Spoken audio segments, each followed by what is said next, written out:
Eddie soldiers. In the spirit of Halloween, I want to talk about some of my favorite villains. Because a good villain is what makes a series. A villain is not known for the evil that he creates, but the goodness that he destroys. Feel free to write that one down. I'm wearing this fantastic bird skull necklace. Possibly my favorite villain of the villains on this list is the Darkling of Leigh Bardugo's Shadow and Bone / Grisha trilogy. He is the most interesting character that I know. He's so cool and he's so creepy and he's so terrifying in that calm, collected, I have enough power on my little finger to blow you away if you say something wrong to me kind of way. And you feel for him. He's one of the best sympathetic villains that I've ever read because half the time I'm like, I know you're bad, but I feel so bad for you, my baby. Here, come here, let me give you a hug. One of my favorite things that he says is something along the lines of, I will destroy everything you love until you have nothing left but me. And that is just like, that's so terrifying, but so creepy, but also I get where he's coming from, which maybe says something about me. Someone else I love to hate is Warner of Tahara Mafi's Shatter Me series. Another case I just realized of a sympathetic villain. Like, you get where he's coming from because, you know, he's evil, but he also has a tragic backstory and a father who just won't love him. Daddy issues. The only thing I had to say about this is he's a little too sympathetic behind the scenes, if you know what I mean,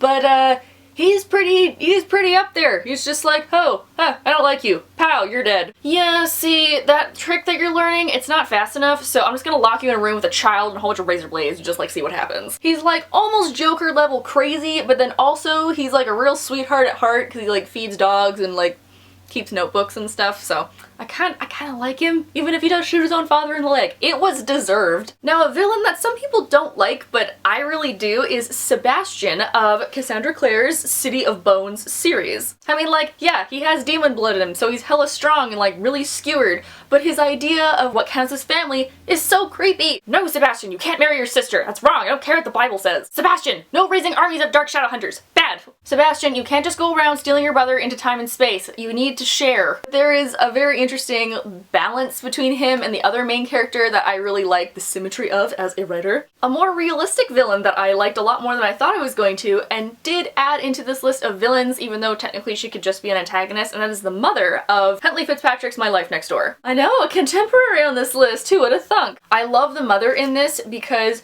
she is kind of a neglective parent, and that's what unfortunately a lot of families have. She's very work focused and she's focused on just being perfect because she's trying to run for mayor, so she doesn't really have a lot of time to spend with her daughter and figure out what her interests are. She just thinks she knows her and is just putting these rules because she thinks she should because she's a mom. She doesn't want to do anything to tarnish that reputation, even though that's kind of what happens in here, and you gotta lie and cheat to kind of get what you want, and that's why I think she's the most realistic and the most relatable villain on this list. A villain that gets better over time is the Commandant in Sabaa Tahir's and Ember in the Ashes series. You got kick-ass, evil, demon summoning mom, and then you get like the kick-ass demon, evil, demon slaying, summoning mom that kills an entire nation and like causes a mass genocide. Also tries to poison her own son and take the life of pretty much half of the royal court, and also conspires to murder the new emperor. Like, bitch, calm down. You got a lot on your plate right now. But I love her because she's a mom. She's technically reproduced. There's no motherly instinct there at all, except for like this one little tiny glimpse in this one, but then she tries to kill him again, so you're like, meh, guess that kind of cancels each other out. And lastly, this is a book that really surprised me in how much I loved it, and this kind of has so many villains that I can't just pinpoint one, and that is Vicious by V.E. Schwab. All praise V.E. Schwab, the fantastic creator of wonderful creations. Vicious has a really interesting concept in the fact that these two college students decide that to gain magic powers they need to commit near-death experiences, so they kill each other and then bring each other back to life and then have these powers, but both of them go around dealing with them in two different ways. So there really isn't a good person and a bad person. They're both villains. One of them is just kind of a little bit worse than the other. But I love that you can see both sides of their story, so you understand where both of them are coming from, and you want to root for them, but then you're also like, that's a really bad decision and that could probably have some bad consequences. I'm also particular to Lavanna of the Lunar Chronicles and Uriel of Angel Falls, so leave some more down below if you can think of any creepy, weird villains, perhaps sympathetic ones, because those are in fact my favorite. Hope you guys are having a nice day wherever you are, and I will see you all next week. Bye!